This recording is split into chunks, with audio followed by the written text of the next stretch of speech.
ಸಾಮಾನ್ಯವಾಗಿ ದುಶ್ಚಟಗಳು ಮುಂಚೆಯಿಂದಲೂ ಕೂಡ ಇರೋದಿಲ್ಲ. ಕೆಲವರಿಗೆ ಅಪ್ಪ ಅಮ್ಮನಿಂದಲೂ ಕೂಡ ಕಲ್ತಿರೋದಿಲ್ಲ, ಅಥವಾ ಫ್ರೆಂಡ್ಸ್ ಗಳಿಂದಲೂ ಕೂಡ ಕಲ್ತಿರೋದಿಲ್ಲ. ಇತ್ತೀಚಿನ ದಿನಗಳಿಗೆ ಹೇಗಾಗ್ಬಿಟ್ಟಿದೆ ಅಂದ್ರೆ, ಕಾಲೇಜ್ ಹೋದ ನಂತರ ಯಾರೋ ಮಾಡಿದ್ರು ನಾನು ಒಮ್ಮೆ ಮಾಡೋಣ ಅಂತ ಹೇಳಿ ಕೆಲವೊಂದು ದುಶ್ಚಟಗಳಿಗೆ ದಾಸರಾಗ್ತಾ ಇದ್ದಾರೆ. ಬರೀ ಗಂಡು ಮಕ್ಕಳು ಮಾತ್ರ ಅಲ್ಲ, ಹೆಣ್ಮಕ್ಳು ಕೂಡ ಇತ್ತೀಚಿನ ದಿನಗಳಲ್ಲಿ ದುಶ್ಚಟಗಳಿಗೆ ಒಳಗಾಗ್ತಾ ಇದ್ದಾರೆ. ಕಾರಣ ಏನು ಅಂತ ಹೇಳಿ? ಯಾವ ಗ್ರಹಕ್ಕಿಂತ ಹೆಚ್ಚಾಗಿ ಯಾವ ಮನೆ ಅನ್ನೋದು ಇಂಪಾರ್ಟೆಂಟು. ಗ್ರಹ ಎರಡನೇ ಲೆವೆಲಲ್ಲಿ ಬರುತ್ತೆ, ಮನೆ ಬಂದ್ಬಿಟ್ಟು ಮೊದಲನೇ ಲೆವೆಲಲ್ಲಿ ಬರುತ್ತೆ. ಒಂದು ಮನೆ ನಿಗೂಢ ಮನೆ ಅಂತ ನಾವು ಯಾವಾಗಲೂ ಕೂಡ ಜ್ಯೋತಿಷ್ಯದಲ್ಲಿ ಕರೀತಕ್ಕಂಥದ್ದು 8ನೇ ಮನೆ.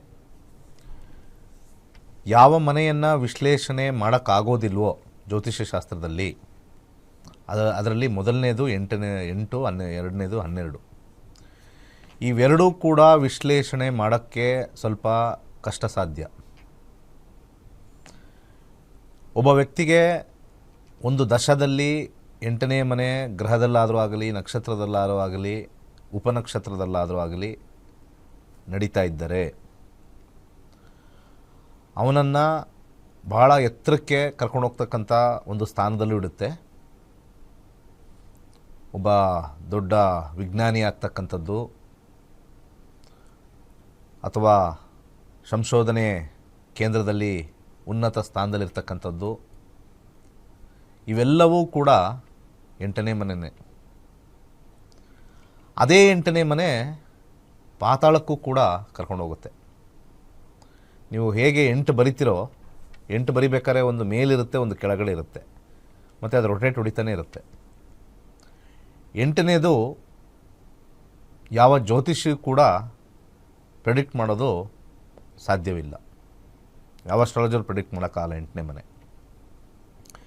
ಯಾವಾಗ 8ನೇ ಮನೆ ದಶ ಬರುತ್ತೋ ಆವಾಗಲೇ ದುಶ್ಚಟಕ್ಕೆ ಬಲಿಯಾಗ್ತಕ್ಕಂಥದ್ದು. ಕೆಲವೊಂದು ಸತಿ ನೋಡೋಕ್ಕೆ ಕಾಂಬಿನೇಷನ್ನು ಭಾಳ ಅದ್ಭುತವಾಗಿರುತ್ತೆ. 10ನೇ ಮನೆ ಬಂದಿರುತ್ತೆ, 6ನೇ ಮನೆ ಬಂದಿರುತ್ತೆ, ಯಾವುದಾದ್ರು ಒಂದು ಆ ಲೈನಲ್ಲಿ 8 ಅಂತ ಬಂದುಬಿಟ್ರೆ ವರ್ಡ್ ಆಫ್ ಕಾಷನ್. 8 ಎನರ್ಜೀಸ್ ಪಾಸಿಟಿವಾ ನೆಗೆಟಿವಾ ಅಂತ ಆ ವ್ಯಕ್ತಿಯಿಂದನೇ ತಿಳ್ಕೊಳ್ಬೇಕಾಗತ್ತೆ, ಅಥವಾ ಕುಟುಂಬದಿಂದನೇ ತಿಳ್ಕೊಬೇಕಾಗತ್ತೆ. ಇದರ ಜೊತೆಗೆ ಕೆಲವು ಗ್ರಹಸ್ಥಿತಿಗಳನ್ನು ನಾವು ಆ್ಯಡ್ ಮಾಡಿಕೊಂಡ್ರೆ ಈ 8ನೇ ಮನೆಗೆ ಸ್ವಲ್ಪ ಅತ್ಯಂತ ಕೆಟ್ಟ ಪರಿಣಾಮ ಕೊಡ್ತಕ್ಕಂಥದ್ದು ರಾಹು ಇದ್ರ ಜೊತೆಗೆ ಆ್ಯಡ್ ಆಗುತ್ತೆ. ನೆಕ್ಸ್ಟ್